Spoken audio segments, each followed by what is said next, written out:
ये सवरा तू तो है रखवालो रुजक रोटी दे बावालो। नमस्कार मेरे किसान मित्रों, स्वागत है आपके अपने YouTube चैनल देश की शान किसान में। आज हम बात करेंगे लहसुन की।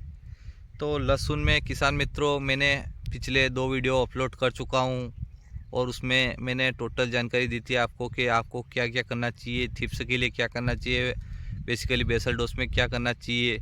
और उसी तरीके से आज मैंने जो मेरे खेत में कर रखी है लहसुन, आज आप देख सकते हो काफ़ी अच्छी लहसुन है और हरासपन अच्छा है, इसमें थिप्स से शिकायत नहीं है।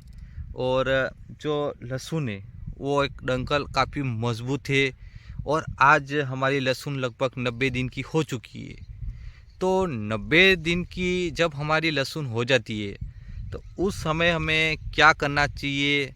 इस समय क्या है कि 2-3 परिस्थिति ऐसी बनती है, इस समय कंद स्टार्ट हो जाते हैं बनना, उसके बाद थिप्स भी ऊपर से अटैक करते हैं लहसुन में।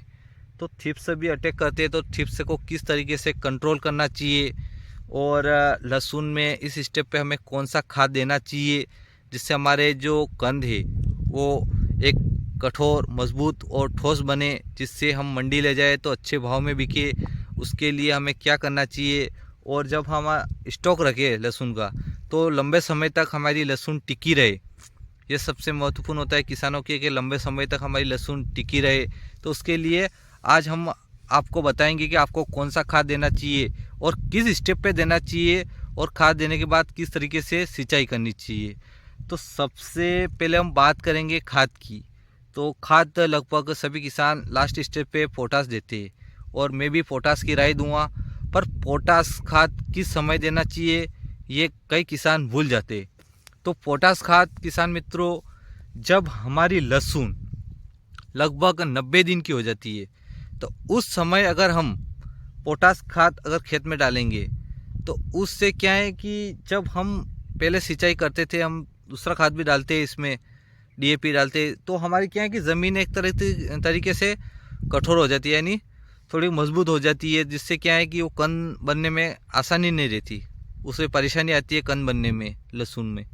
तो उस समय अगर हम पोटास डालेंगे तो पोटास खाद क्या है कि एक पौधे को जो जगह है, आसपास की जगह रहती है पौधे की, वो मुलायम करती है। जो मिट्टी हमारे मुलायम हो जाती है, तो मिट्टी अगर मुलायम हो जाएगी तो जब स्टेप बनेगी कंद की, 90 दिन के बाद कंद स्टार्ट हो जाता है, तो उस समय क्या है कि कंद बनने में आसानी रहेगी और बड़ा कंद बनेगा और वो ठोस बनेगा। तो ये हो गए हमारे पोटास की कि हमें 90 दिन की स्टेप्स पे देनी। और सिंचाई की अगर बात करेंगे तो अगर 90 दिन में अगर हम पोटास देंगे तो उसके बाद किसान मित्रों हमें 2 सिंचाई करनी पड़ती है। और कई किसान क्या है कि लास्ट सिंचाई में भी इसको देते हैं, लेकिन लास्ट सिंचाई में अगर हम पोटास देंगे तो वो उतना काम नहीं करेगा, इसलिए हम पोटास एक सिंचाई पहले देंगे। यानी कि पोटास देने के बाद खेत में लगभग 2 सिंचाई होनी ज़रूरी है, जिससे वो पोटास अच्छा काम करेगा।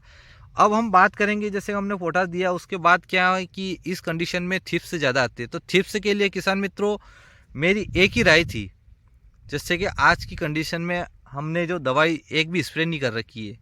तो उसका क्या कारण है, क्योंकि हमने ज़मीन का जो बेसल डोज है मैंने बताया था कि उस तरीके से हमने इसमें दे रखा है, जिससे क्या अगर आपका पौधा मजबूत होगा, अगर मजबूत होगा तो कोई मजबूत आदमी को कोई हिला नहीं सकता है। उसी तरीके से इस पौधे को है, अगर शक्तिशाली पौधा होगा, ठोस होगा, मजबूत होगा, तो इस पर थिप्स से तो क्या दूसरी बीमारी भी अटैक नहीं करेगी।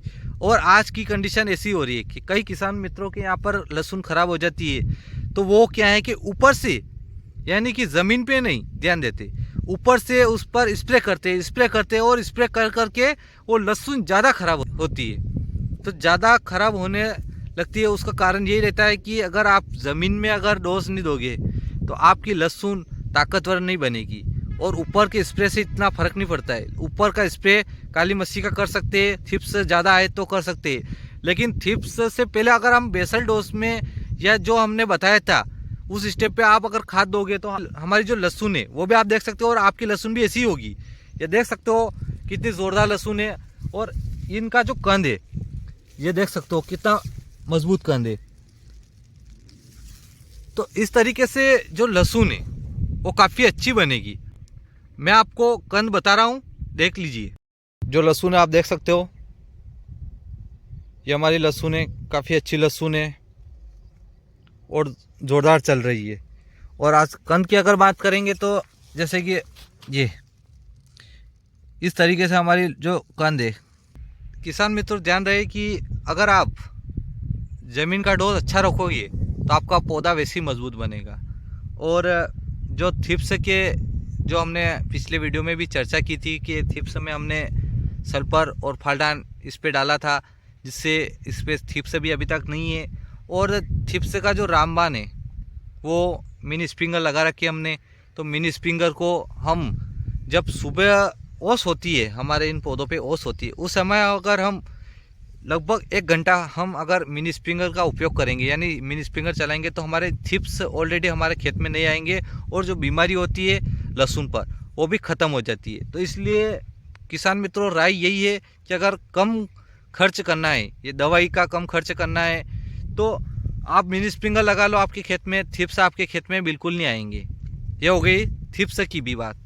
और अगर थिप्स अगर जिन किसान मित्रों के यहाँ पर मिनी स्प्रिंगर नहीं है तो वो लेमड़ा साइफरमेथ्रिन का स्प्रे कर सकता है। उसके साथ में अगर आप चिपको मिलाएंगे तो अच्छा रिजल्ट मिलेगा। ये बात हो गई हमारे थिप्स और दोनों की। तो अगर किसान मित्रों हमारा ये वीडियो आपको पसंद आया हो तो हमारे इस चैनल को सब्सक्राइब करना, लाइक करना और फॉरवर्ड करना आगे से आगे, ताकि सभी किसान इसको देखकर अच्छा उत्पादन ले सके। जय जवान जय किसान, देश की शान किसान।